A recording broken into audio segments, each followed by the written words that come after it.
أعوذ بالله من الشيطان الرجيم. بسم الله الرحمن الرحيم.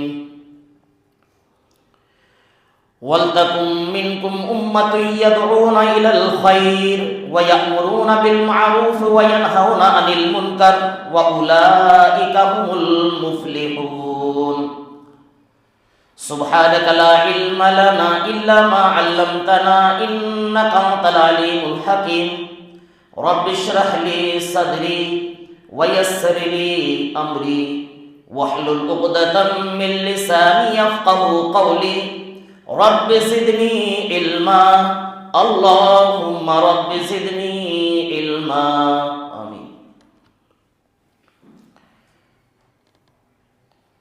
محترم عزیز دوستو، نوجوان ساتھیوں، اللہ رب العالمین کا بہت بڑا احسان ہے کہ ہم لوگ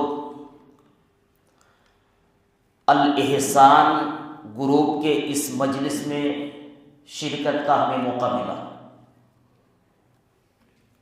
الاحسان گروپ ہے اور اللہ کے احسان سے ہم لوگ اس گروپ کے پروگرام میں، جو اہم پروگرام ہے، اس میں شرکت کا موقع مل رہا ہے. علم کے تعلق سے، تعلیم کے تعلق سے کچھ باتیں ہمارے عزیزوں نے کہی ہے. ایک بات یاد رکھیں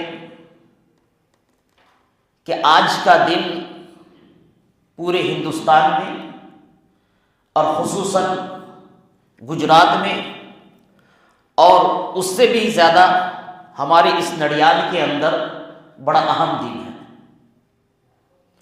بہت سارے لوگ سال بھر سے اپنی روزی روٹی کے لیے پتنگ لگاتے ہیں، محنت کرتے ہیں، ان کو تو روزی روٹی کمانا ہے.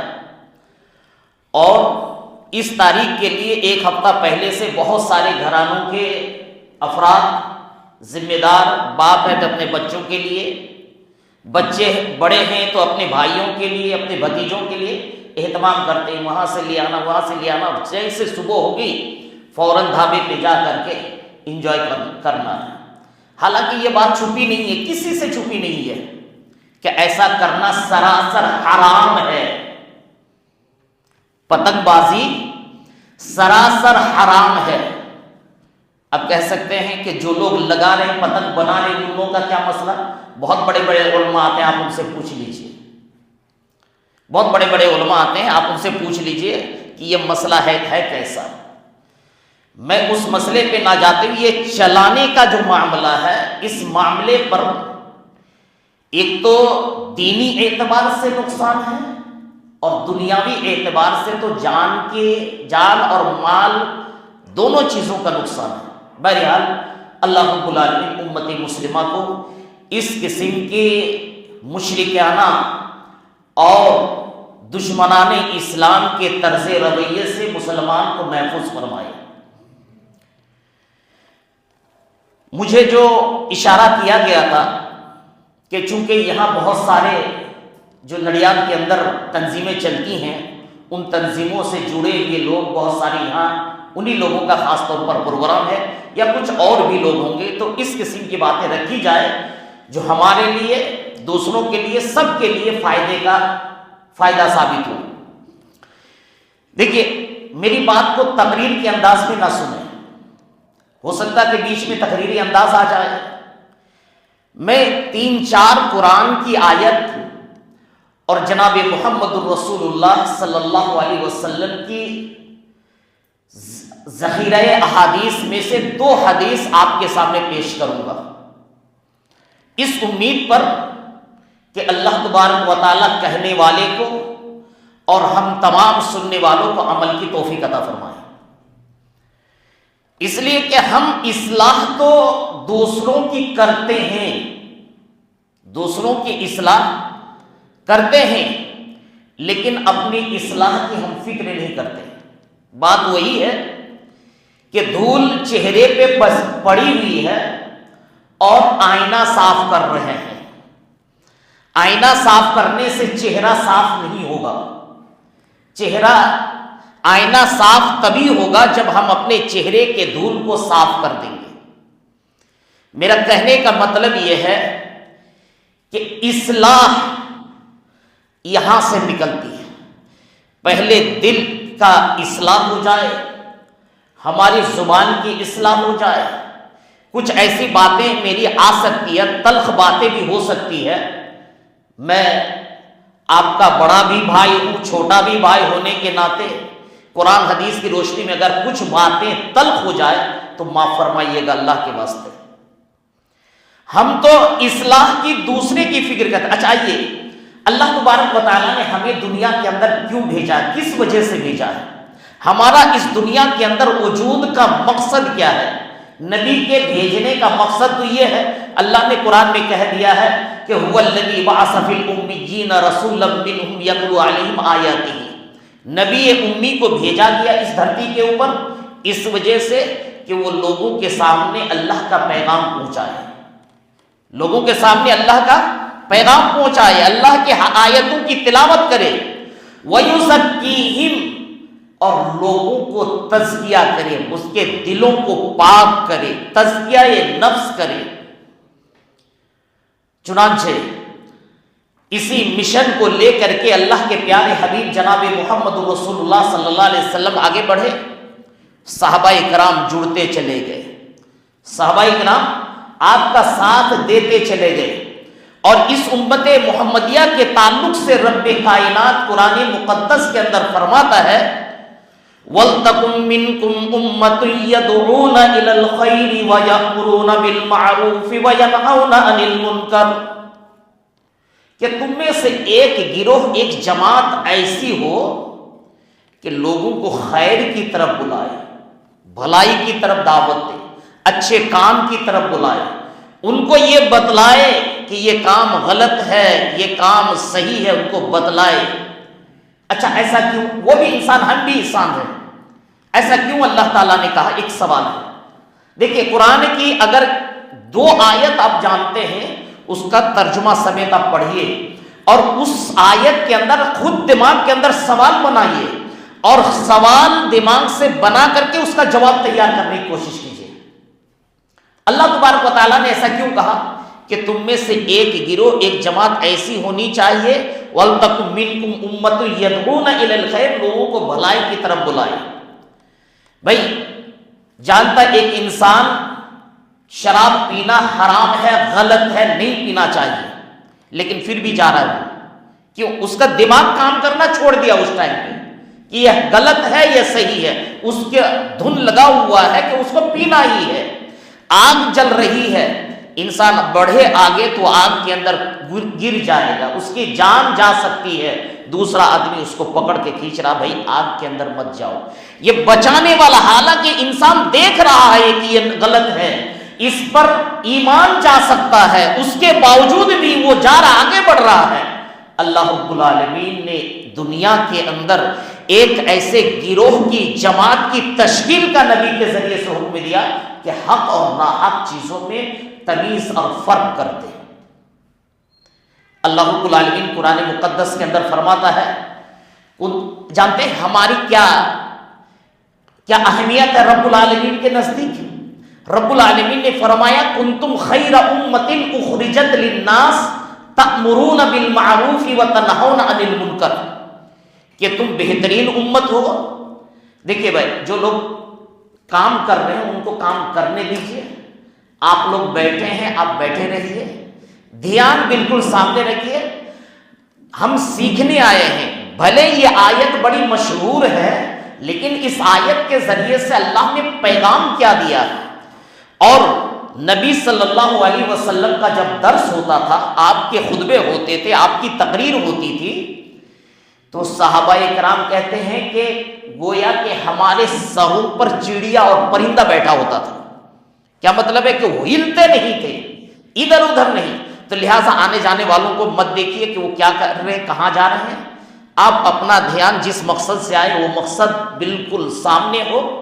اور ایک بات، ایک ریکویسٹ اور گزارش کہ اگر موبائل کسی کا کھلا ہوا ہے تو وہ سائلنٹ کر لے، تاکہ دوران درس اور دوران گفتگو آپ کو بھی تکلیف نہ ہو اور سامنے جو بول رہے ہیں ان کو بھی کوئی ڈسٹرب نہ ہو. یہ چیز مجلس کے آداب میں سے ہے، اس کو ہم خیال رکھیں. تو بہرحال اللہ تبارک و تعالیٰ نے کیوں کہا کنتم خیر امۃ اخرجت للناس؟ انسان بہت سارے ہیں، سارے انسان ہیں دنیا کے اندر، وہ مسلمان بھی ہے، کافر بھی ہے، مشرک، وہ یہود، نصارہ، کرسچن، جتنے مذاہب کے ماننے والے سارے کے سارے انسان ہیں. لیکن اللہ تبارک و تعالیٰ سارے انسانوں کو خیر امت نہیں کہا. خیر امت کا لقب دیا تو جناب محمد الرسول اللہ صلی اللہ علیہ وسلم کی محبت پر مر مٹنے والے لوگوں کو، نبی صلی اللہ علیہ وسلم کی محبت پر اپنے آپ کو حوالہ کر دینے والے، سرشار ہو جانے والے لوگوں کو اللہ تبارک و تعالیٰ نے خیر امت، اور اس کی صفات اور کوالٹی اللہ نے بیان کر دی. کیوں ہے کہ تأمرون بالمعروف وتنہون عن المنکر، کہ تم اچھے کام کا حکم دیتے ہو، برائی سے لوگوں کو روکتے ہو. اور یہ دو ایسے کام ہیں جو کسی اور مذاہب کے اندر نہیں پائے جاتے ہیں جس طریقے سے پائے جانے چاہیے.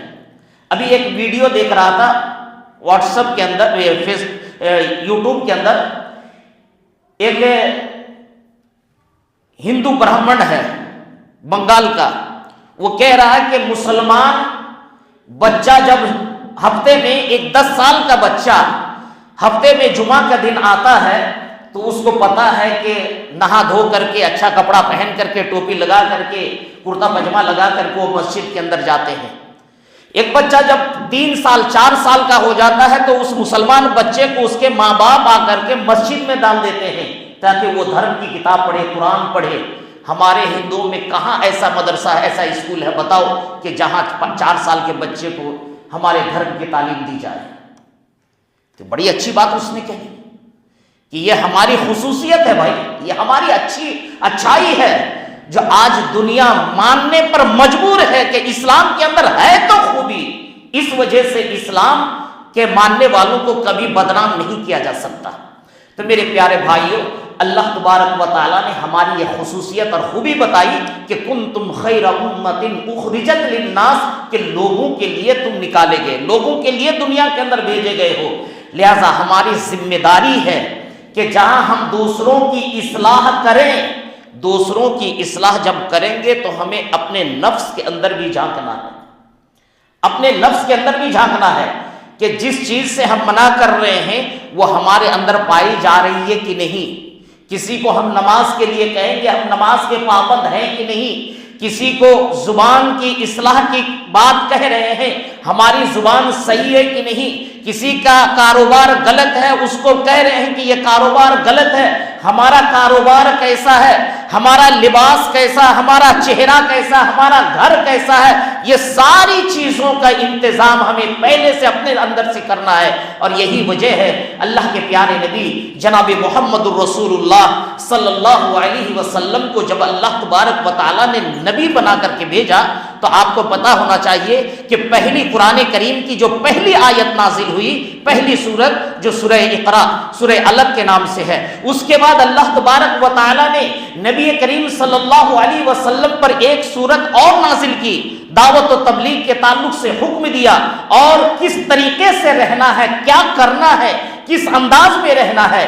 اللہ تبارک و تعالیٰ نے جناب محمد الرسول اللہ صلی اللہ علیہ وسلم کو بتا دیا، یہ حکم دے دیا، یا ایھا المدثر قم فانذر. دیکھیے خطاب، دیکھیے انداز، دیکھیے.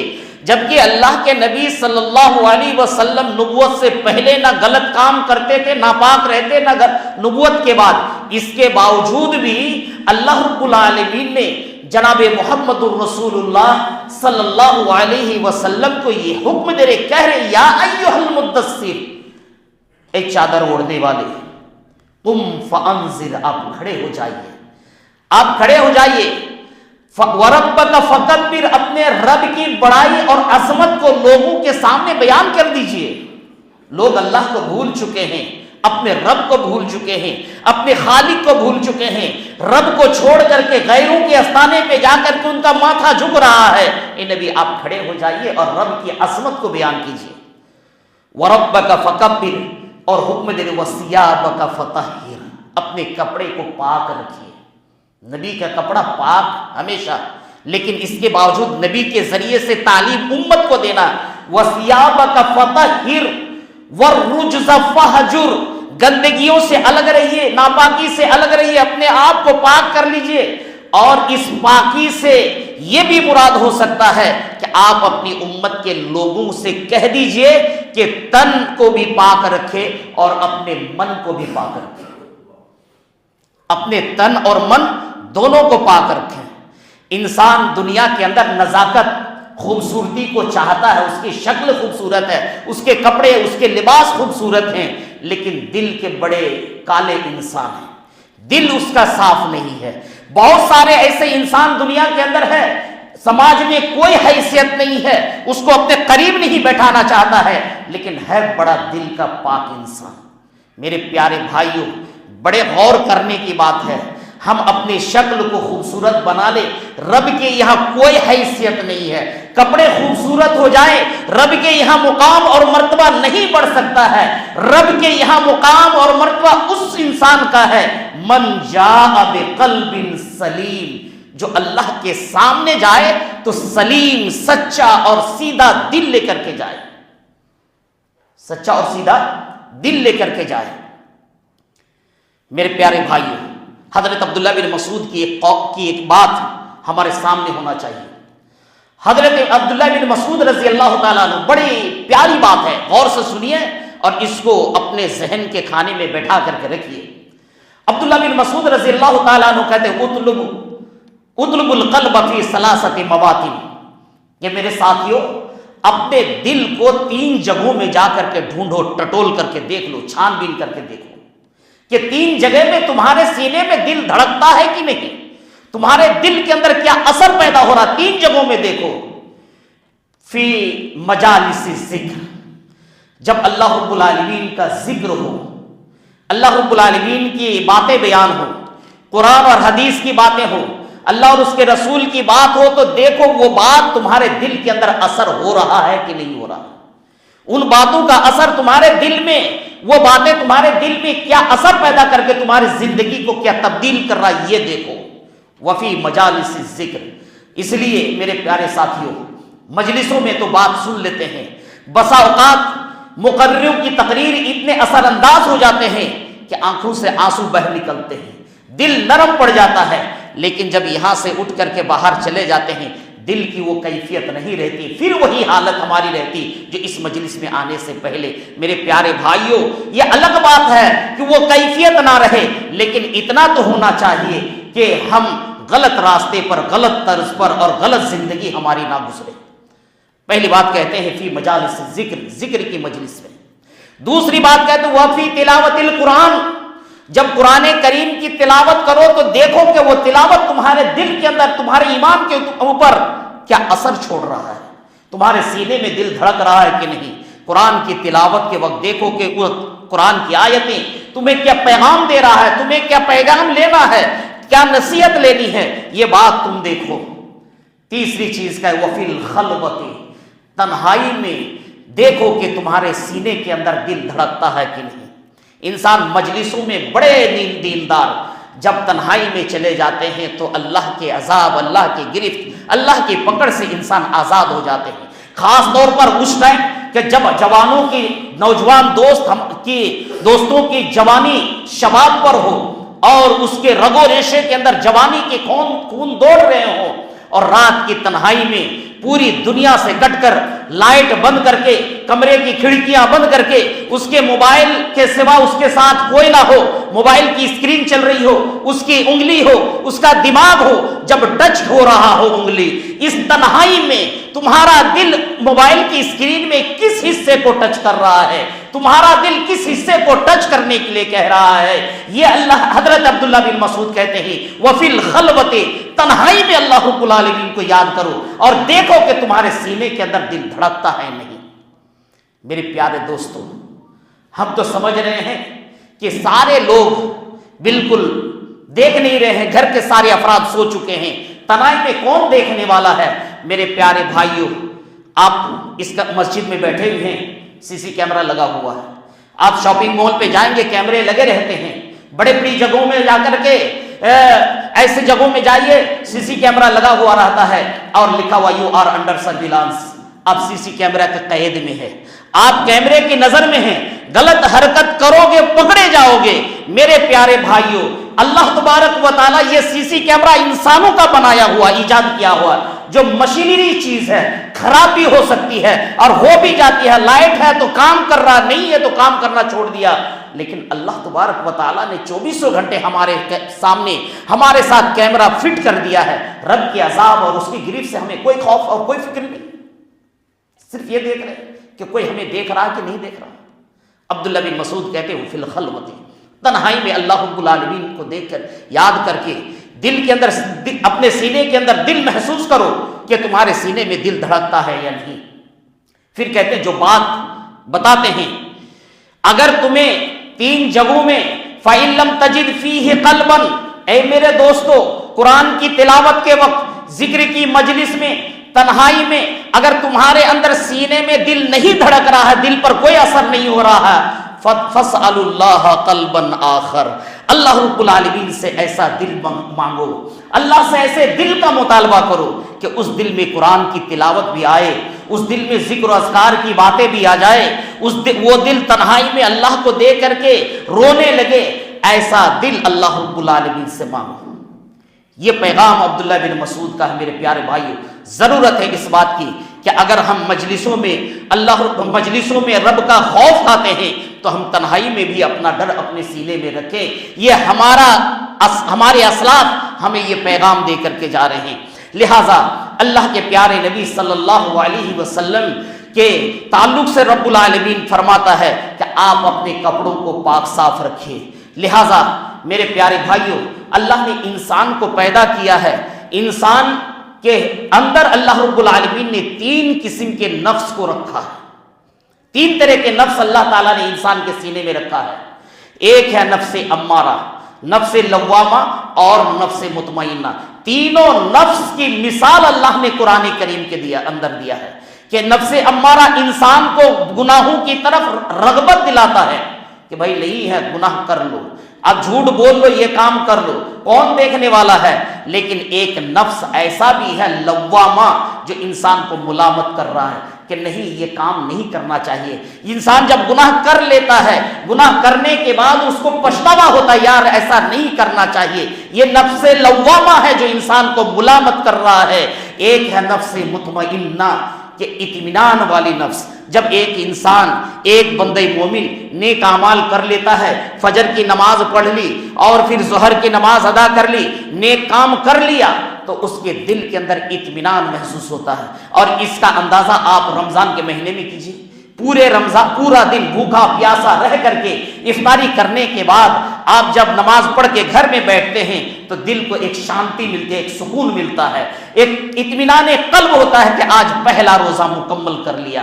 اگر وہ چھوٹا بچہ ہے, پہلا روزہ رکھ رہا اس سال, اس بچے کی خوشی کا کیا کہنا افطاری کے بعد, کہ یہ اطمینان قلب ہے, جس کو مطمئنہ کہتے ہیں. اس نفس مطمئنہ کے تعلق سے رب کائنات قرآن مقدس کے اندر فرماتا ہے, رب العالمین قیامت کے دن فرمائے گا یا ایتھا النفس المطمئنہ ارجعی الی ربک راضیۃ مرضیہ. اللہ اکبر, کتنا پیارا خطاب اپنے ان بندوں کو جو نفس مطمئنہ کو رکھ کر کے اطمینان قلب کی خاطر دنیا کے اندر رب کی رضا حاصل کرنے کے لیے سارے اعمال کر کے اور اپنے سینے میں قلب سلیم رکھ کر کے عبادت کر کے جائے گا.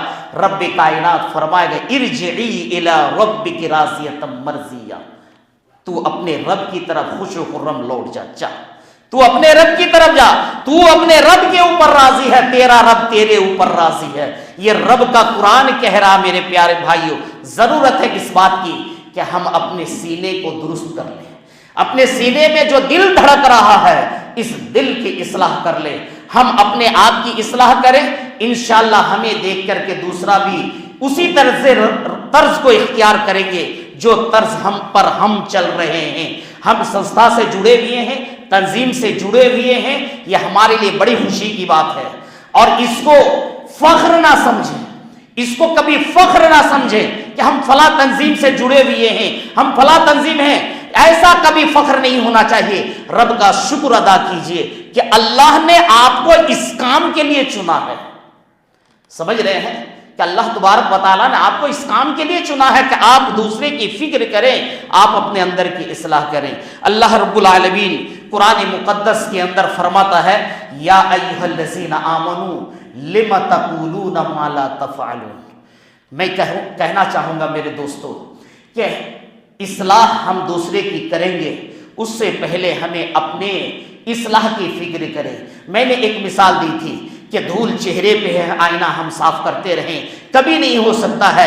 اس آئینے کو صاف رکھنے کے لیے اپنے دل کو صاف کرنا پڑے گا، اور یہی وجہ ہے کہ رب کائنات فرماتا ہے یا ایھا الذین آمنوا لم تقولون ما لا تفعلون۔ ایمان والو، ہم میں سے اکثر لوگ جانتے ہیں اس آیت کو، جانتے ہیں نا، بہت سارے لوگ جانتے ہیں کہ وہ بات کیوں کہتے ہو جو تم نہیں کرتے ہو۔ دوسروں کی برائی اپنی نظر میں برائی نظر آتی ہے، اور وہی برائی اپنے دل میں اچھی لگتی ہے۔ اس لیے شاعر کہتا ہے داغ داغ مت کر داغ سبھی میں ہے، داغ داغ مت کر داغ سبھی میں ہے، بے داغ وہ ہے جو پروردگار ہے۔ رب کی ذات میں کسی قسم کی کمی نہیں ہے، کمی تمہارے اندر ہے۔ اگر کوئی انسان چھوٹے طبقے سے آ رہا ہے، اگر وہ دل کا صاف انسان ہے، وہ اللہ رب العالمین کے نزدیک سب سے پسندیدہ انسان ہے۔ لہٰذا یہ اللہ کے یہ اصول کو یاد رکھیں۔ اللہ رب العالمین فرماتا لما تقولون ما لا تفعلون۔ اسی پر بات ختم ہو جاتی تو بات بننے والی تھی، اللہ رب العالمین نے بات اس پر ختم نہیں کی۔ کبر مقتا عند اللہ، اللہ رب العالمین کے نزدیک بہت بڑا گناہ ہے، اس میں بہت بڑی چیز ہے کہ تم وہ کام نہیں کرتے جو کہتے ہو، لہٰذا کرنے سے پہلے ہمیں خود کرنا ہوگا۔ یہی وجہ ہے کہ جب قرآن کریم کی آیت نازل ہوئی وَأَنذِرْ عَشِيرَتَكَ الْأَقْرَبِينَ، کہ اے نبی آپ اپنے قریبی رشتہ داروں کو ڈرائیے۔ اللہ کے پیارے حبیب صلی اللہ علیہ وسلم صبح صبح جلدی جلدی دوڑ کر کے صفا پہاڑی پر چڑھ گئے اور آواز لگی الصباح۔ الصباح عربی کے اندر آواز لگائی جاتی کسی ناگہانی اور پریشان والی حالتوں کی خبر دینے کے لیے، کوئی ایسے مشکل مراحل پیش آنے والے ہیں اس کی خبر دینے کے لیے۔ جیسے ابھی اگر کسی کو چوکنا کرنا ہو تو کہتے ہیں بھاگو رے بھاگو بھاگو بھاگو، ایسے عرب کے اندر آواز لگائی جاتا الصباح الصباح۔ جب سارے لوگ اکٹھے ہو گئے، اللہ کے نبی صلی اللہ علیہ وسلم نے ایک ایک قبیلے کا نام لے کر کے، ایک ایک خاندان کا نام لے کر کے، اور سب سے پہلے اپنے خاندان کے لوگوں سے مخاطب ہوتے ہیں۔ اے قابل لوئی کے خاندان، اے فلاں خاندان، اے فلاں گھرانے والے، تم سب اپنے آپ کو جہنم کے آگ سے بچا لو۔ اللہ کے نبی جناب محمد الرسول اللہ صلی اللہ علیہ وسلم اپنے لخت جگر حضرت فاطمہ رضی اللہ عنہا سے بھی مخاطب ہیں۔ وہ فاطمہ جس کے تعلق سے اللہ کے پیارے نبی جناب محمد الرسول اللہ صلی اللہ علیہ وسلم فرماتے ہیں کہ جس نے فاطمہ کو تکلیف دی کہ اس نے گویا کہ جناب محمد الرسول اللہ کو تکلیف دی۔ وہ فاطمہ بلا کر کے اللہ کے نبی کہتے ہیں یا فاطمہ تو انقذی من النار، اے فاطمہ اپنے آپ کو جہنم کی آگ سے بچا لو، اس لیے کہ رب کے یہاں، میں اللہ کے یہاں تمہارا کچھ کام نہیں آ سکوں گا۔ اور ہمارے بھائی لوگ اب بھی کہہ رہے ہیں کہ پھنسیں گے تو ہمارے نبی ہم کو وہاں سے نکال دیں گے، ابھی بھی کہہ رہے ہیں۔ ان کو قرآن کا نہ پتا، ان کو احادیث رسول کا پتا۔ اللہ کے نبی صلی اللہ علیہ وسلم کہہ رہے میں فاطمہ میں تجھے بھی نہیں بچا پاؤں گا وہاں پہ، اور ہمارے بھائی راتوں دن مخالفت کر کے، راتوں دن شریعت کی مخالفت کر کے، نبی کی عظمت کی مخالفت کر کے، پھر بھی زبان سے بات نکلتے کہ وہاں تو نبی تو دور کی بات ہے، فلاں بابا اور فلاں پیر ہم کو نکال کے باہر کر لیں۔ نہیں میرے پیارے بھائی، یہ ہمیں فخر ہے، یہ فخر ہے کہ ہمارے عمل میں کمی آ سکتی ہے، ہمارے عمل کے اندر کمی آ سکتی ہے، لیکن رب العالمین تیرے نبی نے جو توحید فاران کی چوٹیوں سے پیش کیا تھا، اس توحید اور اس عقیدے کے ساتھ ہم نے کسی سے سمجھوتا نہیں کیا، اس کے اندر ہم نے گڑبڑ ہونے کی کسی کو ہمارے اندر نہ جرأت تھی نہ ہم نے کیا ہے۔ اللہ کے نبی صلی اللہ علیہ وسلم فاطمہ سے بھی کہہ رہے ہیں وَأَنذِرْ عَشِيرَتَكَ الْأَقْرَبِينَ۔ پھر اللہ کے نبی فرماتے ہیں کہ اللہ رب العالمین سے اپنے آپ کو، اللہ کے جہنم سے اپنے آپ کو بچا لو۔ تو یہ اصلاح کی پہلو اللہ کے نبی نے اپنے گھر سے چالو کیا، اصلاح کی پہلو ہمارے اندر سے ہونی چاہیے۔ میں آپ کے سامنے اگر ٹائم ہو تو مجھے اشارہ کر دیجئے گا۔ تو ہو گیا، تو میں ایک حدیث آپ کے سامنے بیان کر کے بات ختم کروں گا، امر بالمعروف اور نہی عن المنکر کے تعلق سے۔ آپ حدیث شاید کہ سنے ہوں گے، بڑی پیاری روایت، غور سے سنیے گا، بات اسی پر ختم ہو جائے گی۔ اللہ کے پیارے نبی صلی اللہ علیہ وسلم فرماتے ہیں کہ قیامت کے دن یجاء بالرجل یوم القیامت، قیامت کے دن ایک آدمی کو لایا جائے گا، فیلقی فی النار، اسے جہنم کے اندر اللہ رب العالمین ڈال دے گا۔ جو گنہگار ہوگا، جو جہنمی ہوگا، جہنم کے اندر جائے گا، فیلقی فی النار، اسے جہنم کے حوالے کر دیا جائے گا۔ جیسے جہنم میں اس کو ڈالا جائے گا، فتندلق اقطابہ، اس کے پیٹ کی اوجھڑیاں سب باہر آ جائیں گی، اس کے پیٹ کی جتنی اوجھڑیاں ہیں باہر آ جائیں گی۔ وہ اپنے ہاتھ کو میں اٹھا کر کے فیدورها کما یدور الرحا، وہ اس کو اپنے ہاتھ میں، اپنے پیٹھ میں گدھے کی طرح اٹھا کر کے گھومتے رہیں گے چاروں طرف، پورے جہنم میں وہ چکر لگاتے رہیں گے۔ بہت سارے اس کے دوست ہوں گے جو دنیا میں اس کو پہچانتے تھے، ساتھ رہتے تھے، ان سے پوچھیں گے کہ جہنمی ان سے پوچھیں گے، فیقولون، کہیں گے بھائی یہ تمہاری حالت کیوں ہے؟ آج تمہاری یہ حالت کیوں ہوئی؟ تمہارے ساتھ یہ معاملہ اللہ نے کیوں کیا؟ رے دنیا کے اندر تم بڑے اچھے انسان تھے، بڑی بڑی محفلیں منعقد کرتے، لوگوں کو دین کی باتیں بتاتے تھے، نماز کی باتیں، اخلاق کی باتیں، ساری باتیں بتاتے، تمہاری یہ حالت کیا ہے؟ وہ کہے گا کہ کیوں نہیں، فیقول یا فلان ما اصابک الم تکن تأمرنا بالمعروف وتنہانا عن المنکر، دنیا میں تو ہمیں اچھی باتوں کا حکم دیتے، برائی سے روکتے تھے، آج تمہاری یہ حالت کیوں ہے؟ فیقول، وہ کہے گا بلا، کیوں نہیں، کنت آمرکم، تمہیں تو میں اچھی باتوں کا حکم دیتا تھا، وتنہاکم، اور برائی سے روکتا تھا، لیکن تمہیں اچھی باتوں کا حکم دیتا میں خود نہیں کرتا، برائی سے، جن برائیوں سے تمہیں روکتا تھا ان برائیوں کے اندر میں خود مبتلا ہو جاتا۔ ان کی یہ حالت ہوگی کہ اللہ تبارک و تعالیٰ جہنم میں ڈالے گا اور پہلے جھٹکے میں اس کے بدن کے سارے اوجھڑیاں، پیٹ کی ساری اوجھڑیاں باہر آ جائیں گی۔ یہ کوئی ہلکا عذاب ہے؟ یہ ہلکا عذاب نہیں ہے میرے پیارے عزیزوں، پیارے دوستوں۔ لہٰذا ضرورت ہے بھی اس بات کی کہ ہم پہلے تو اللہ کا شکر ادا کریں کہ اللہ رب العالمین نے ہمیں دین اسلام جیسے دین سے نوازا ہے، اور اللہ رب العالمین کا شکر ادا کریں کہ رب العالمین نے ہمیں اس قسم کی مجلسوں میں شریک ہونے کی توفیق دی ہے، اور ہم اپنے لیے دعا کریں رب العالمین اس دنیا کے اندر جب تک ہم جئیں، ہمیں جس طریقے سے دوسروں کی اصلاح کی فکر ہے، اللہ رب العالمین ہمیں بھی اپنے نفس کے اصلاح کی فکر ہمارے اندر طلب ہو، یہ فکر ہمارے دلوں کے اندر ڈال دے۔ رب العالمین سے دعا ہے کہ الہ العالمین یہ مجلس جس مقصد کے ساتھ وابستہ ہے، رب العالمین اس مقصد کو سمجھ کر کے اس مجلس کو کامیاب بنا۔ رب العالمین جس طریقے سے ہم اس مسجد میں بیٹھے ہوئے ہیں، جنت الفردوس میں ہم اسی طریقے سے بیٹھے رہیں، رب العالمین اس کا بھی تو بندوبست کر دینا۔ رب العالمین ہم تمام کو صراط مستقیم پر قائم رہنے کی توفیق عطا فرما، آمین۔ وآخر دعوانا الحمدللہ رب العالمین۔ باتیں تھوڑی لمبی ہو گئی، معافی چاہتا ہوں، اور شیخ کو میں تھوڑا پہچان نہیں پایا، عمران احمد سلفی صاحب، میں تھوڑا پہچاننے میں کنفیوز ہو گیا، اس لیے میں اتنی لمبی دیر تک آپ کے سامنے کھڑا رہا۔ بہرحال اللہ رب العالمین ہم تمام کو دلوں میں محبت پیدا کرنے کی توفیق عطا فرمائے۔ بلا کسی تاخیر میں فضیلت الشیخ جناب مولانا عمران احمد سلفی صاحب سے گزارش کروں گا کہ آپ آئیں اور ہم سامعین کے سامنے اپنی قیمتی باتیں رکھیں۔